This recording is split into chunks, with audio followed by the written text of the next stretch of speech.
Assalamualaikum teman-teman, selamat berjumpa lagi dengan saya Abdurrahman dan masih tetap di channel Abdurrahman ya. Dan masih tetap juga mengupas tentang seputaran gangguan asam lambung dan sensitif psikosomatis. Nah, di season kali ini saya akan share video tentang pengalaman saya yang terkena gangguan asam lambung dan sensitif psikosomatis yang kedua kalinya gitu teman-teman ya. Karena banyak juga orang-orang yang terkena gangguan asam lambung dan sensitif psikosomatis penasaran ya bagaimana rasanya terkena dua kali, kemudian sensasinya kayak macam gimana, kemudian durasinya seperti apa gitu teman-teman, dan kemudian lebih parah mana yang pertama atau yang kedua. Nah itu teman-teman, makanya bagi teman-teman yang sekarang penasaran tentang seputaran gangguan asam lambung dan sensitif psikosomatis saat terkena yang kedua kalinya, tolong tonton videonya sampai habis, jangan di skip biar kalian nanti mengerti, biar kalian nanti paham, dan ketika mengerti dan paham kalian tidak penasaran juga gitu teman-teman ya. Nah makanya tolong tonton videonya sampai habis, jangan di skip. Dan kemudian seperti biasa ya, bagi teman-teman yang baru bergabung, kalau seandainya kalian mau bertanya tentang seputaran gangguan asam lambung dan sensitif psikosomatis, alangkah baiknya kalian tonton dulu video-video saya sebelumnya, karena untuk seputaran gangguan asam lambung dan sensitif psikosomatis semuanya sudah saya share ya. Dari mulai cerita saya yang terkena gangguan asam lambung dan sensitif psikosomatis, kemudian merasakan 1001 macam sensasi yang sangat tidak nyaman, itu sudah di-share teman-teman ya. Dan kemudian bagaimana cara menangani setiap sensasi yang hadir, itu juga sudah di-share. Nah makanya biar lebih jelas, biar lebih detail, alangkah baiknya kalian tonton dulu video-video saya sebelumnya. Nah itu teman-teman ya. Dan kemudian bagi teman-teman yang baru bergabung juga, seperti biasa juga ya, kalau seandainya kalian belum subscribe channelnya, mohon videonya itu di subscribe dulu, karena untuk subscribe itu tidak memerlukan biaya, tidak memerlukan pendaftaran. Jadi subscribe itu adalah hal yang sangat mudah sekali bagi teman-teman lakukan ya. Jadi teman-teman itu cukup memijit saja tulisan subscribe, biar kenapa? Jujur ya, biar videonya itu cepat berkembang dengan baik. Dan kalau seandainya videonya itu berkembang dengan baik, sudah barang tentu itu akan menambah semangat tersendiri buat saya untuk terus nge-share tentang seputaran gangguan asam lambung dan sensitif psikosomatis ini terhadap kalian. Kemudian yang lebih penting dan yang lebih utamanya, tekan juga tombol lonceng sama tombol like-nya ya, biar kalian itu dapat notifikasi atau pemberitahuan video saya yang terbaru. Karena saya itu akan terus nge-share tentang seputaran gangguan asam lambung dan sensitif psikosomatis ini terhadap kalian, dengan tujuan semoga saja videonya itu menjadi wasilah atau jalan keluar bagi kalian yang sedang mengalami gangguan asam lambung dan sensitif psikosomatis hingga membaik ya, apalagi sampai sembuh total. Amin ya robbal alamin. Ya minimal hanya memberikan motivasi saja, atau lebih minimalnya lagi hanya sekedar menemani kalian yang sekarang sedang merasakan ABCD-nya dari gangguan asam lambung dan sensitif psikosomatis. Nah itu teman-teman ya. Nah kembali lagi ke topik utama teman-teman ya. Untuk orang-orang yang terkena gangguan asam lambung dan sensitif psikosomatis, kadang banyak juga yang penasaran gitu teman-teman ya dengan keadaan saya saat terkena kedua kalinya gitu teman-teman. Karena di video-video itu saya sering ceritakan bahwa saya itu terkena dua kali, bahwa saya itu terkena dua kali kan gitu teman-teman ya. Sehingga untuk orang-orang yang terkena gangguan asam lambung dan sensitif psikosomatis, kemudian apalagi yang belum membaik gitu teman-teman ya, suka penasaran juga gitu teman-teman ya. Gimana nih rasanya saat terkena yang dua kalinya kan gitu teman-teman ya, apakah lebih parah atau tidak kan gitu teman-teman. Kemudian durasinya apakah lebih lama atau tidak. Nah itu teman-teman ya. Nah kenapa untuk orang-orang yang terkena gangguan asam lambung dan sensitif psikosomatis suka penasaran juga gitu teman-teman ya dengan keadaan gangguan asam lambung dan sensitif psikosomatis, saya katakan wajar teman-teman ya, karena untuk orang-orang yang terkena gangguan asam lambung dan sensitif psikosomatis itu sifat penasarannya itu sangat besar sekali. Nah itu teman-teman ya, karena dia itu lebih didorong dengan apa ya, karena ketakutan-ketakutan yang dia rasakan gitu teman-teman ya. Gua nih satu kali aja kan gitu ya, pikirnya satu kali aja rasanya tidak nyaman, apalagi yang kedua kalinya kan gitu teman-teman ya. Nah makanya di season kali ini saya akan ceritakan tentang pengalaman saya waktu terkena kedua kalinya gitu teman-teman ya.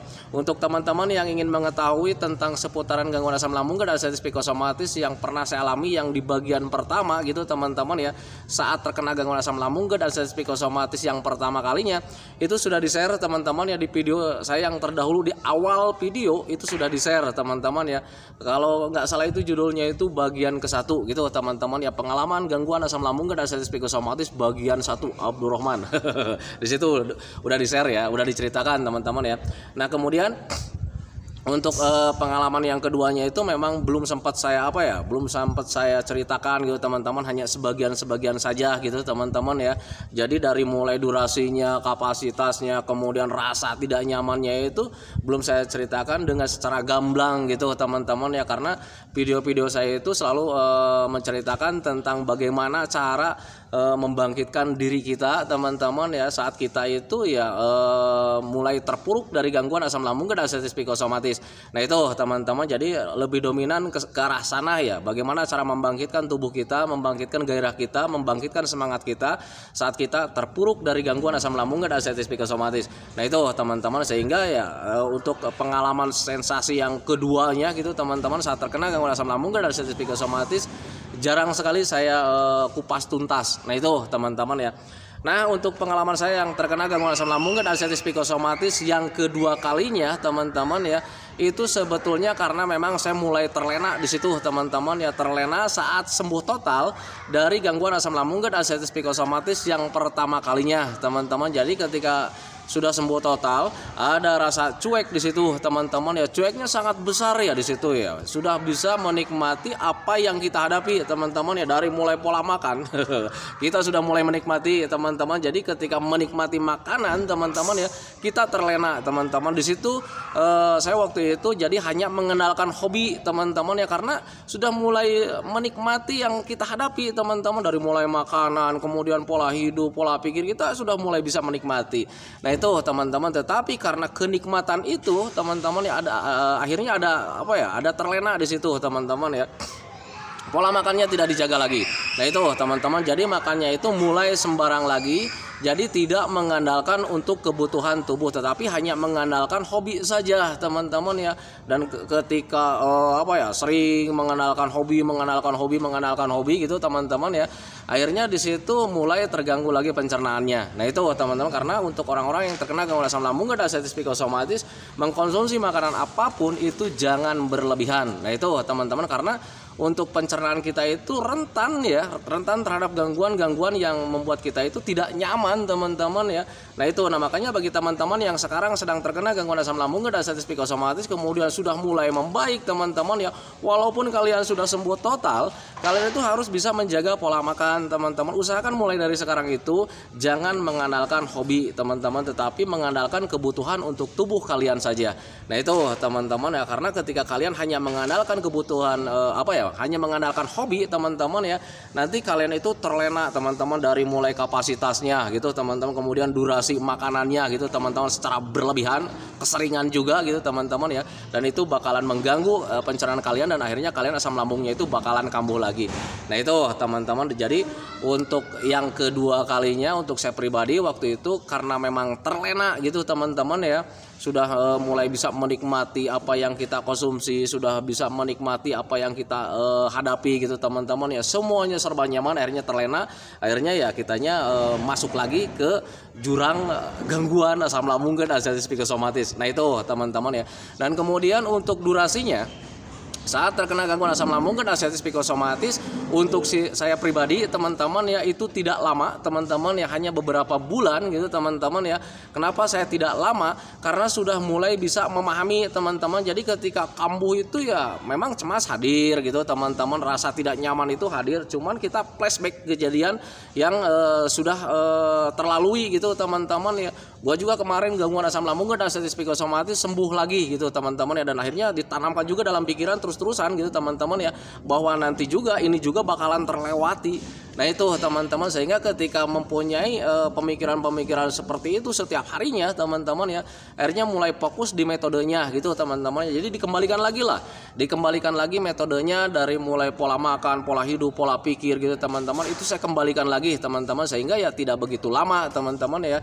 Jadi durasi untuk yang kedua kalinya untuk saya pribadi itu tidak lama teman-teman, hanya beberapa bulan saja gitu teman-teman ya. Nah tetapi ada juga banyak juga sih sebetulnya teman-teman ya, orang yang terkena gangguan asam lambung dan artritis psikosomatis kemudian sudah sembuh total, kemudian kambuh lagi, itu temponya lama juga gitu teman-teman ya. Jadi untuk tempo itu tidak semua orang sama teman-teman. Untuk saya pribadi itu tidak lama teman-teman, tetapi bagi teman-teman yang lain juga itu ada yang tidak lama, kemudian ada yang lama juga gitu teman-teman ya, tergantung dari pemahaman setiap pemahaman orang-orangnya.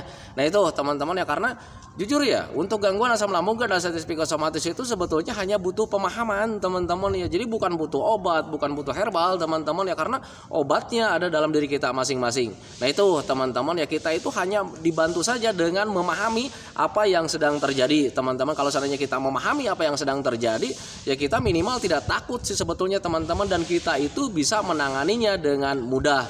Nah itu teman-teman ya. Nah tetapi untuk orang-orang yang terkena gangguan asam lambung dan diabetes psikosomatis, jangan pernah berpikir juga gitu teman-teman ya, wah nanti Pak saya itu ketika kambuh yang kedua kalinya nanti durasi saya itu bakalan lama. Karena saat ini juga saat terkena gangguan asam lambung dan diabetes psikosomatis, mungkin saya itu sekarang lama gitu teman-teman ya. Tidak semua orang sama gitu teman-teman ya. Buktinya untuk saya pribadi teman-teman ya, saat di awal-awal saat terkena gangguan asam lambung dan diabetes psikosomatis yang pertama kalinya, saya itu bertahun-tahun teman-teman ya, begitu lama teman-teman ya. Nah tetapi berbeda ketika kambuh yang di kedua kalinya, itu saya tidak lama teman-teman, hanya beberapa bulan saja gitu teman-teman, jadi tidak tahunan lah. Nah itu teman-teman, dan ada juga orang yang pertama kali saat terkena gangguan asam lambung dan diabetes psikosomatis, durasinya nggak begitu lama, hanya beberapa bulan gitu teman-teman, tetapi pas yang kambuh yang kedua kalinya agak lama gitu teman-teman ya. Ada juga yang seperti itu. Nah itu patokan buat kalian bahwa gangguan asam lambung dan diabetes psikosomatis durasinya buat semua orang itu tidak sama teman-teman. Dan kemudian kalau misalnya kalian bertanya juga lebih repot yang mana gitu teman-teman ya, apakah repot yang pertama atau repot yang kedua gitu teman-teman ya. Kalau seandainya ditanyakan sensasi teman-teman ya, dari yang ke satu sampai yang kedua itu semuanya sama teman-teman ya. Cemasnya kita sama gitu teman-teman ya, ketakutannya juga sama, kemudian pola pikirnya juga sama. Kita itu selalu berpikir tentang wah ini bener nih, jangan-jangan saat ini nih jadi nih gua mati nih. Nah itu teman-teman, itu sama seperti itu teman-teman ya.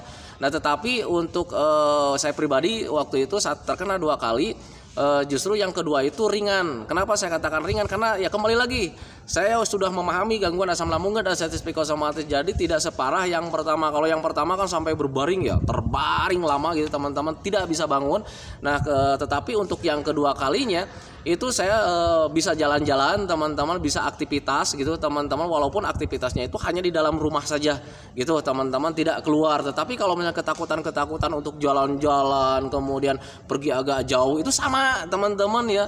Saat yang pertama kali saya mengalami ketakutan seperti itu, di yang kedua kalinya juga sama gitu teman-teman, karena itu dipicu dari pola pikir kita yang salah gitu teman-teman. Jadi ketika kamu itu selalu berpikir wah jadi bener nih gua mati nih sekarang nih. Nah itu teman-teman ya, jadi kebanyakan berpikirnya itu seperti itu teman-teman. Jadi selalu selalu mengira-ngira bahwa mungkin kemarin-kemarin kita nggak jadi mati, nih mungkin sekarang itu kita jadi nih mati nih. Nah itu yang salah gitu teman-teman ya.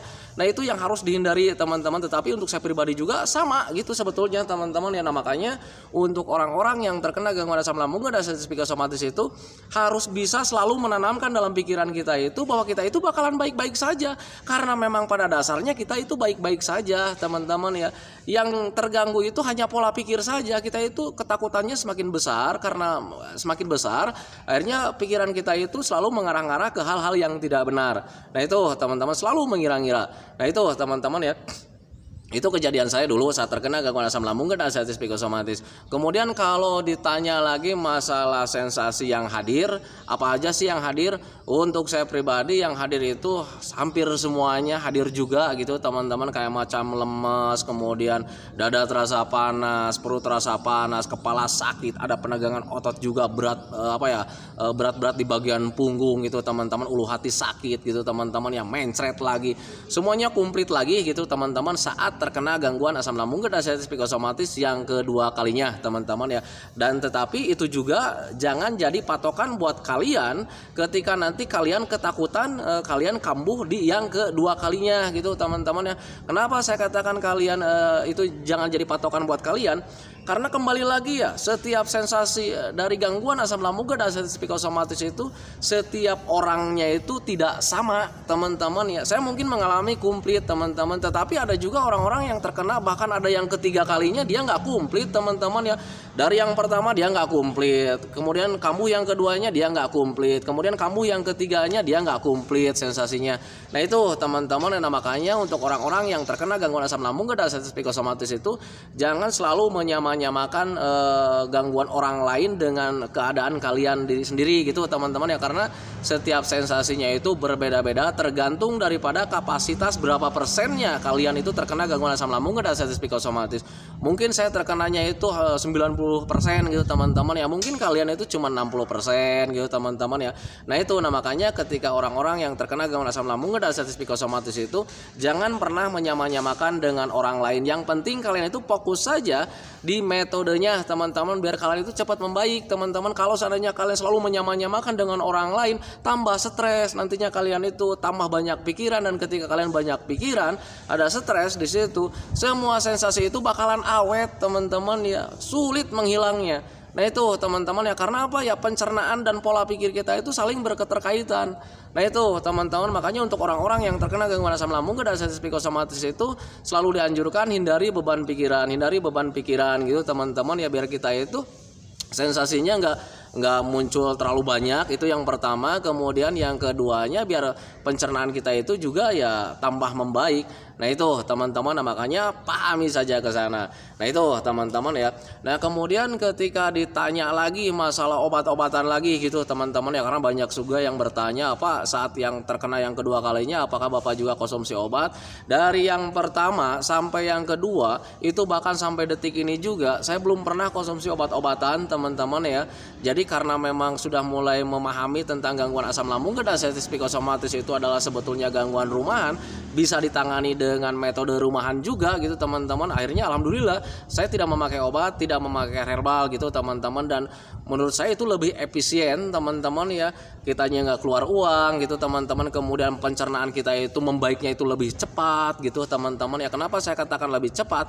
Karena yang namanya pencernaan itu ketika ada perbaikan itu ya kita harus dijaga asupannya teman-teman. Dari obat-obatan kimia kita harus jaga gitu teman-teman ya, dari herbal-herbal yang nggak jelas kita jaga gitu teman-teman ya. Jangankan dari obat-obatan kimia atau herbal-herbal nggak jelas teman-teman ya, dari makanan saja kita itu kan harus dijaga teman-teman biar pencernaan kita itu cepat membaik. Nah itu teman-teman, nah makanya di saat yang terkena kedua kalinya saya tidak sama sekali tidak mengkonsumsi obat-obatan teman-teman ya. Jadi saya hanya mengembalikan lagi kayak macam bayi lagi gitu teman-teman. Jadi mengembalikan pencernaan saya itu kayak macam bayi lagi, dijaga asupannya gitu teman-teman, dari obat-obatan yang tidak jelas, kemudian dari herbal-herbal yang tidak jelas gitu teman-teman, kemudian dari makanan-makanan yang bisa memicu asam lambung saya tidak normal lagi, itu saya jaga dengan konsisten teman-teman ya. Nah makanya waktu saat terkena kedua kalinya itu saya tidak begitu lama gitu teman-teman ya, karena sudah mulai memahami tentang seputaran gangguan asam lambung dan sensitif psikosomatis. Kemudian sudah mulai memahami juga bahwa untuk saat terkena gangguan asam lambung dan sensitif psikosomatis itu harus bisa menghindari beban-beban pikiran. Nah itu teman-teman, makanya ketika saat yang kedua kalinya itu saya selalu menghindari beban-beban pikiran, belajar masa bodoh saja tentang hal apapun yang membuat kita itu ada beban pikiran. Nah itu teman-teman ya. Kemudian untuk kebahagiaannya juga sama saya lakukan lagi teman-teman, walaupun untuk melakukan kebahagiaan itu dulu saat terkena gangguan asam lambung dan sensitif psikosomatis itu hampir sama ya dengan kejadian yang waktu pertama kali. Sulit melakukan kebahagiaan itu teman-teman ya, bercanda dengan keluarga kayaknya rasanya itu garing dan kurang nyaman dan kurang bahagia. Nah itu teman-teman, kemudian mencoba hiburan-hiburan juga menjadi kurang menyenangkan kembali gitu teman-teman ya, karena lebih dominan itu pikirannya itu selalu mengarah-arah tentang penyakit, penderitaan dan sensasi, kemudian tentang hal kematian itu hadir juga gitu teman-teman ya. Nah itu agak sulit juga gitu teman-teman, tetapi karena memang memahami gitu teman-teman ya, memahami bahwa gangguan asam lambung dan sensitif psikosomatis itu tidak berbahaya. Kemudian nih gimana caranya nih pikiran kita itu selalu jauh dari pemikiran-pemikiran negatif teman-teman ya. Nah makanya walaupun ada rasa tidak nyaman selalu diupayakan ya, untuk melakukan kebahagiaan-kebahagiaan itu selalu diupayakan teman-teman ya, mencari-cari hiburan, mencari-cari kesenangan gitu teman-teman ya. Karena mencari kesenangan dan hiburan itu sebetulnya banyak cara dan banyak ragam gitu teman-teman teman-teman ya, bisa di luar bisa juga di dalam rumah gitu teman-teman ya. Kalau seandainya di dalam rumah saya mencoba menghindari beban pikiran itu dengan melakukan aktivitas yang menyenangkan teman-teman ya. Kemudian kalau ketika lagi jenuh diusahakan untuk mencari hiburan-hiburan, dan hiburan itu di YouTube itu banyak sekali teman-teman ya. Di media sosial itu zaman sekarang itu banyak sekali teman-teman ya. Nah makanya saya mencoba dialihkan pemikiran-pemikiran negatifnya itu dengan kesibukan-kesibukan yang membuat lupa tentang penderitaan-penderitaan. Nah itu teman-teman, itu pengalaman saya dulu saat terkena gangguan asam lambung dan artritis psikosomatis yang kedua kalinya teman-teman ya. Nah itu, nah makanya bagi teman-teman yang bertanya tentang seputaran gangguan asam lambung dan artritis psikosomatis yang kedua kalinya, gimana rasanya? Saya katakan rasanya sama dengan yang pertama teman-teman, dari mulai sensasi sama gitu teman-teman, dari cemasnya juga sama untuk saya pribadi teman-teman ya. Kemudian durasinya untuk saya pribadi itu tidak sama dengan yang pertama gitu teman-teman. Yang keduanya itu sebentar, hanya beberapa bulan saja gitu teman-teman. Kemudian kalau misalkan ditanya masalah obat-obatan, apakah yang kedua itu saya konsumsi obat-obatan? Sama ya, untuk yang kedua kalinya juga saya tidak mengkonsumsi obat-obatan gitu teman-teman ya. Obat-obat kimia saya hindari teman-teman ya, kemudian herbal-herbal juga saya hindari teman-teman ya. Jadi saya itu hanya mengembalikan lagi pencernaan saya itu ke bayi lagi, kayak macam bayi lagi, menjaga asupannya. Nah itu teman-teman, kemudian minumnya juga dibalikin lagi gitu teman-teman. Jadi minumnya itu terus 8 gelas dalam sehari, tidak sampai kurang. Nah itu teman-teman, dan kemudian ketika konsisten ke arah sana, alhamdulillah itu saat kambuh gangguan asam lambung dan artritis psikosomatis yang kedua kalinya itu saya tidak lama gitu teman-teman. Dan kemudian kalau ditanya lagi kapan mulai sembuhnya, itu juga sama teman-teman ya. Saya itu tidak tahu sembuh yang kedua kalinya juga, saya tidak tahu karena apa ya? Karena lebih cenderung saya itu pengen melupakan lah gangguan asam lambung dan artritis psikosomatis itu. Nah makanya setiap hari itu melakukan kesenangan, hiburan teman-teman ya. Dan tahu-taunya itu ya sudah sembuh lagi. Nah itu teman-teman, itu pengalaman saya dulu saat terkena gangguan asam lambung dan artritis psikosomatis. Nah makanya saya selalu jor-joran sama teman-teman itu, usahakan lupakan gangguan asam lambung dan artritis psikosomatis itu. Usahakan lupakan tentang ketakutan itu. Usahakan lupakan tentang penderitaan itu. Alangkah baiknya kalian melakukan hobi-hobi yang menyenangkan, melakukan hiburan-hiburan yang menyenangkan, biar nanti kalian itu lupa dengan yang namanya penderitaan teman-teman ya. Dan ketika kalian lupa dengan yang namanya penderitaan, tahu-taunya kalian itu sudah sembuh total. Nah itu teman-teman, itu pengalaman saya dulu saat terkena gangguan asam lambung dan artritis psikosomatis. Nah itu teman-teman ya. Nah itu teman-teman ya, video dari saya tentang seputaran gangguan asam lambung dan artritis psikosomatis yang kedua kalinya. Untuk cerita yang kedua kalinya itu jarang saya kupas tuntas sih sebetulnya teman-teman. Saya itu lebih cenderung ke di pengalaman yang pertama, karena di pengalaman yang pertama itu memang yang sangat sangat menyedihkan, sangat menyakitkan gitu teman-teman, sangat memilukan. Kemudian sangat sangat menyengsarakan. Nah itu teman-teman ya, karena di situ di awal-awal saat terkena gangguan asam itu yang paling lama teman-teman, sampai saya itu berbaring tidak bisa ngapa-ngapain selang beberapa tahun gitu teman-teman ya. Dan kemudian alhamdulillah bisa sembuh total gitu teman-teman, dan sudah bisa merasakan kebahagiaan lagi sampai detik ini. Nah itu teman-teman ya. Nah itu teman-teman ya videonya, semoga saja videonya itu menjadi wasilah buat kalian. Semoga saja videonya itu hanya sebagai obat penasaran kalian sajalah gitu teman-teman, dan sebagai teman kalian saat sekarang kalian sedang merasakan tidak nyamannya dari gangguan asam lambung dan artritis psikosomatis. Kemudian seperti biasa sebelum saya akhiri videonya, saya selalu mendoakan sama teman-teman itu, semoga saja teman-teman itu cepat sehat lagi, cepat sembuh lagi, cepat kembali lagi keadaan kalian yang dulu, baik semangatnya, moodnya, tertawanya, pokoknya kehidupan kalian yang berwarna itu semoga saja cepat kembali lagi, karena memang saya yakin 100% bahwa keadaan kalian yang dulu itu sangat dirindukan sekali. Nah itu teman-teman ya. Kemudian doakan saya juga teman-teman ya, agar saya itu tetap sehat, tetap kuat, tetap ceria, agar masih bisa tetap menemani kalian. Nah itu teman-teman ya, saya hentikan videonya teman-teman ya. Assalamualaikum warahmatullahi wabarakatuh.